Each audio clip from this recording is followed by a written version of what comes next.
ससा आणि कासव. एका सुंदर जंगलात एक ससा आणि एक कासव राहत होते. ससा खूप वेगाने धावायचा, त्यामुळे त्याला स्वतःचा खूप गर्व होता.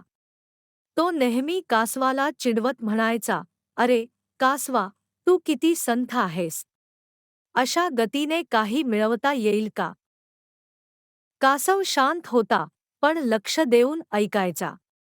एक दिवस तो सशाला म्हणाला, "चला, आपण शर्यत लावूया, बघू कोण जिंकतं." ससा मोठ्याने हसून तयार झाला. शर्यतीच्या दिवशी सगळे प्राणी गोळा झाले. शर्यत सुरू होताच ससा विजेच्या वेगाने धावला, पण कासव मात्र सातत्याने चालत राहिला. काही अंतर गेल्यावर ससा थांबला आणि झाडाखाली झोपला. दरम्यान, संयमाने चालत कासव शर्यतीचा रेख ओलांडला. प्राण्यांच्या जल्लोषात त्याने विजय मिळवला. ससा जागा झाला, पण तो उशिरा पोहोचला. ही गोष्ट आपल्याला शिकवते की सातत्य आणि संयमाने यश मिळतं. गर्वाने आणि आळशीपणाने अपयश येतं.